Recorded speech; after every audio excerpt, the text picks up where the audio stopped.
आपल्या सर्वांचा ना एक खूप मोठा गैरसमज असतो. तो म्हणजे की ज्या माणसाकडे खूप जास्त शक्ती असते, खूप जास्त पॉवर असते किंवा जो माणूस एका उच्च स्तरावरती असतो, त्या माणसाकडे काहीही संकट नसतात. त्याला सगळ्या परिस्थिती त्याच्या मनासारख्या भेटतात. ज्याला देवाची साथ असते तो माणूस अगदी कुठल्याही परिस्थितीला आनंदाने सामोरं जाऊ शकतो.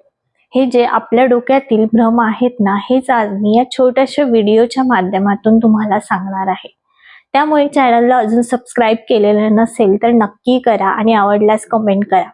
आजचा व्हिडिओ हा तुमच्या डोक्यातील बरेच भ्रम दूर करेल आणि तुम्हाला परिस्थितीची सामना करण्यासाठी प्रेरित करेल.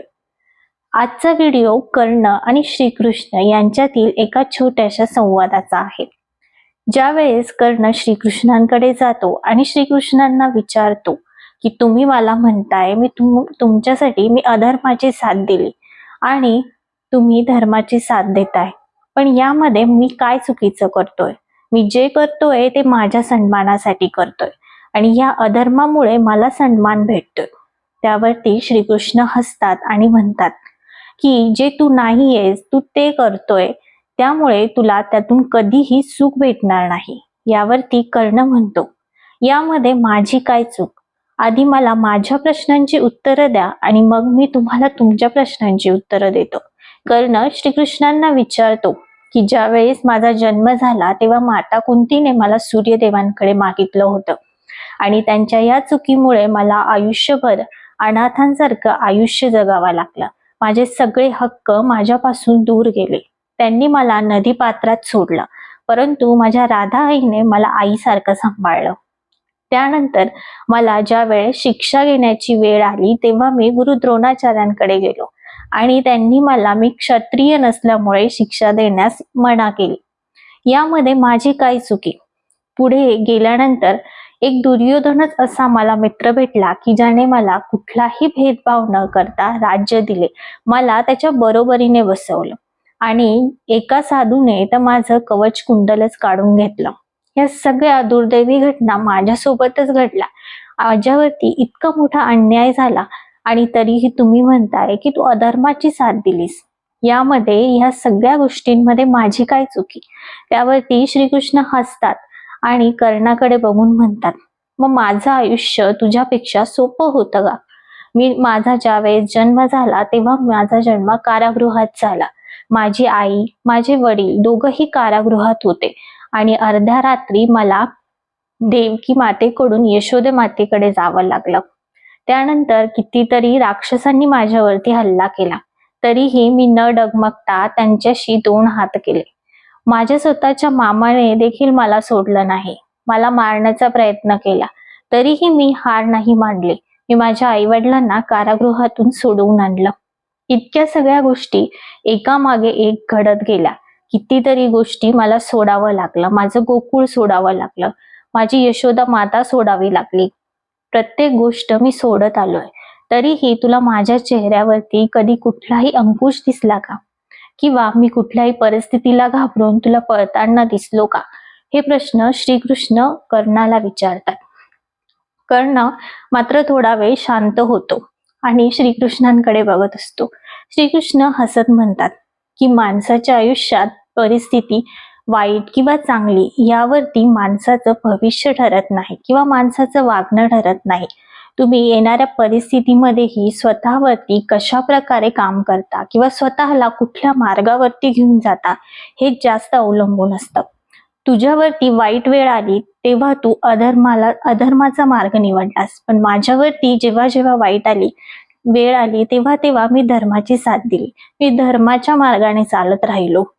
पुढे श्रीकृष्ण म्हणतात की तुझ्यामध्ये सामर्थ्य आहे, ही गोष्ट मलाही मान्य आहे आणि सर्वांनाच मान्य आहे, परंतु त्याच्यासाठी तू अधर्माच्या मार्गावरती चालावं हे काही योग्य नव्हतं. परिस्थिती चांगली किंवा वाईट प्रत्येक माणसाच्या आयुष्यात येते, पण त्याने त्या परिस्थितीचा कशा प्रकारे सामना करावा हे त्याच्या हातात असतं. तुझं सामर्थ्य हे तुझ्या बळावरती आणि तुझ्या शक्तीवरती तुला सिद्ध करायचं होतं. तू ते न करता वाईट गोष्टींचा आणि वाईट लोकांचा आधार घेतलास.